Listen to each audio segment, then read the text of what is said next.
What up? We live with Industreetstv. I'm your host, Zenaria Bowens, and we do have Stay Down Productions 2.0 in the building with us. Specifically, we have Mook. Appreciate you, Mook, for pulling up with us today. Thank y'all for having me. Thank you so much. So, Stay Down Productions 2.0 roughly has 82.5 thousand followers on Instagram just alone. And this entity is a black entity pushing music, film, web series, documentaries, promos, interviews, and events. I've seen a lot of people tag a lot of random stuff on Facebook, but I guess it's just how they push their own brand by tagging it to y'all. So this is where y'all get a lot of content from. Facebook? Yeah. Honestly, I don't even think we don't have a Facebook. And I had a Facebook years ago. I think I haven't logged in a couple of years. I think the last time I logged on Facebook was because my mom had posted a picture of my son. But other than that, I don't get on Facebook at all. Okay. Well, Mook, I know that you're not the only person who helps with Stay Down Production. Who is your business partner? She go by the name of SDP Rican Troy. It's just us two, but along the years though, it's been more than just us. I have a couple of friends, that help whenever, they want to or they choose to. They help as well. I'm not gonna act like, oh, I did it on my own or it was only us two. It's been more people that's been involved with Stay Down Productions, but as far as now, it's just us two. Okay, so essentially it's a team effort, but you and Troy, y'all do most of the work. Yes, ma'am. Okay, that's cool. So, when did y'all start this blog? I say like February 19th of this year. It'll make 3 years. So 3 years ago, February 19th, that's when we made it. Kind of, it was just, I figured like got to do something with my life.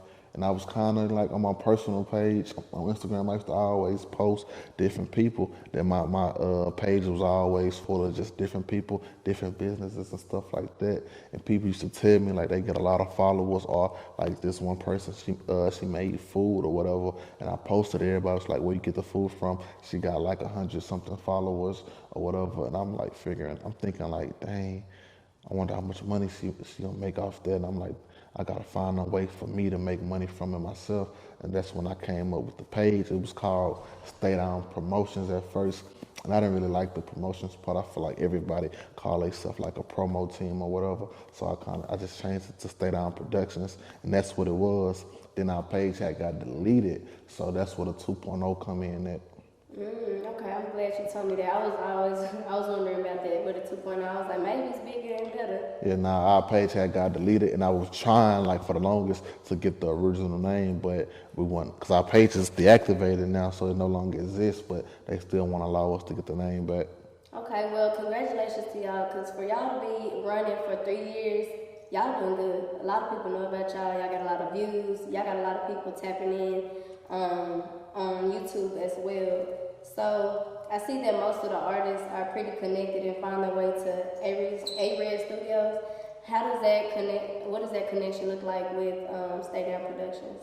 Shout out to my boy A-Red. Like, man, A-Red, like, had an interview yesterday. They asked me about A-Red. Like I say, whenever you find somebody genuine, like in the music business, entertainment business, the industry or whatever one may call it, you cherish them people because they're hard to come by. So with me and A-Red, we connected like probably like a little over a year ago. And when we connected, it was just, he had what he was doing. Like he was doing showcases. He didn't have to bring me along. He could have just said, I'm going to do it on my own or whatever. With me, he was doing showcases, but he an engineer, but he was just doing showcases, I guess. My platform with his showcases, I guess it worked hands to hand. So he just kind of he was like, hey, if you want to, you can come record this. I think his first show was Queen NFN. He was like, you could come post this and get some footage, put it on your YouTube or whatever. And after the first show, he did another show, and it was the same thing. And after that, we just kind of been locked in. And then we started working on our album right now. And A-Red, of course, he engineered every track. So with us working on an album and we start going to the studio, that's basically how we just became the close how we is now. We just talking every day and just start working every day.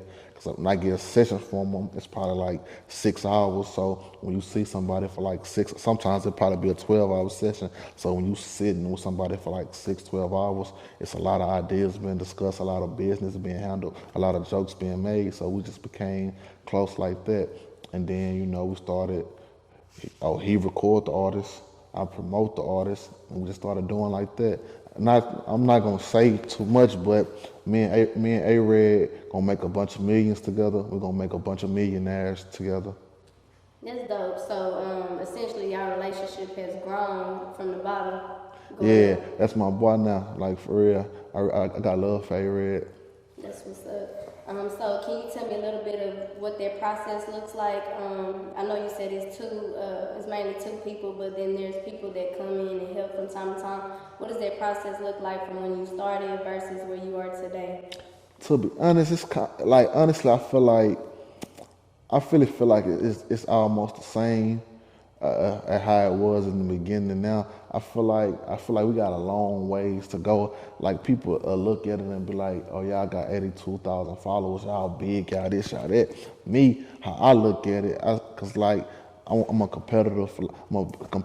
Like I'm not saying I want to be the greatest, but that's what I'm gonna work for. I'm not saying I'm gonna be the best, but I'm gonna compete with all the ones that's at the top. So we got 82,000 followers, right? Shay Cheese got 1.2 or 3 followers. Shade Room got 16 million. Academics got 3 million. Neighborhood Talk got like over 600,000. So I wanna compete with them. When people mention, say, Cheese, Shade Room, and Academics, I want to Stay Down Productions to be able to be mentioned as well. And as of now, I don't feel like we're there right now. So it's really it's nothing to be satisfied with. But I appreciate everybody that follow us because they mean the most to us. But I gotta keep going. So what you're saying is room for improvement. Yeah, it's a lot of room. It's a lot of room for improvement. It's a lot. But then like now, I think, but one thing about it, I think now it's kind of easier because like I feel like anybody that start off and doing something in the beginning, it's kind of harder. But one thing about the beginning, when you first starting off, you can only get better and only go to the top. Once you get to the top, you can only come down. So that's kind of how that goes. But in the beginning, when you first starting off something, how people act, oh, you only got 100-something followers, they won't reply to you, or they'll treat you like you really nobody. And then when you get to like 50,000 followers, they see people that they look up to messing with you. Now they want to do business with you. So that's just how that goes. That's one thing I can say different now. People see that we got a certain amount of followers, so now it's easier to work with different people that wouldn't acknowledge us at the beginning. And so on a daily basis, when it comes to like news or stuff that's already circulating, is that one person who uploading it to the socials? Like, is there? But before we get to that, I just want to say, I just want to like shout out to like all the blogs. Like if you in the blog world, because it's kind of, I feel like we get the most slack in the entertainment business. But shout out to all the blogs because I feel like the music industry wouldn't roll without us. Like I feel like they dead without us. But when it comes to the content, it's just 2 people, me and Troy. That's the only people that has the password to the page. We just post.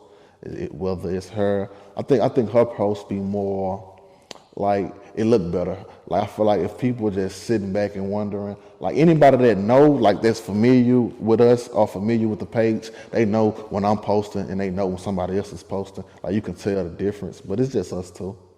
Okay.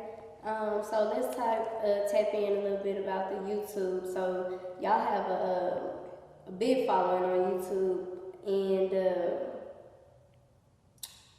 and I did some digging. Well, before I get into all of that, I like your intro.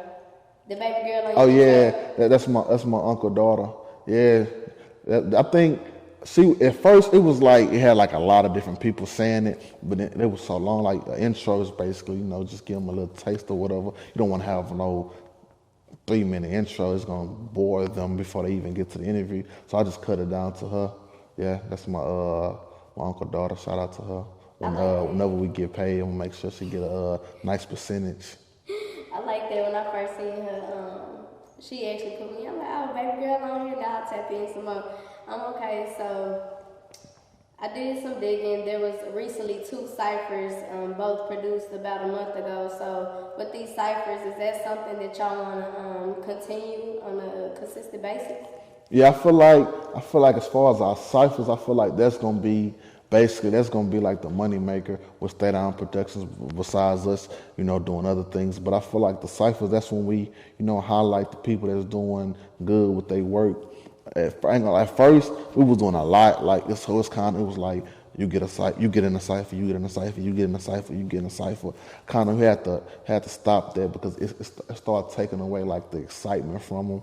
Like less people want to watch them because they not gonna get the same thing. Like for example, we used to do like probably 5 ciphers a year. One cipher a year because like everybody want to get in it, but you can't put everybody in a cipher. That's not gonna go right. So we started allowing people to pay to get in the cipher. But the ones that people pay for is never the same as the ones that we actually sit and pick and choose who's gonna be in a cipher. So now it's like you can't even pay to get in a cipher anymore because it's never the same. We losing value in our ciphers, but and you can tell that not even just value. When you watch them, you can tell it's a big difference. And no disrespect to no rappers, but it's because you can make a song, that doesn't mean that you can rap in a cipher. It takes a special type of rapper to actually be able to rap in a cipher, and that's no disrespect because people that can rap in a cipher can't make good songs. So it's just like, now they want to just kind of know how like Double XL do this, like how they basically, now that's how we're going to do it. Like now at the end of the year, basically, if you did good that year, we're going to handpick the people to get in the cipher stuff for, make people that want to work to get into them.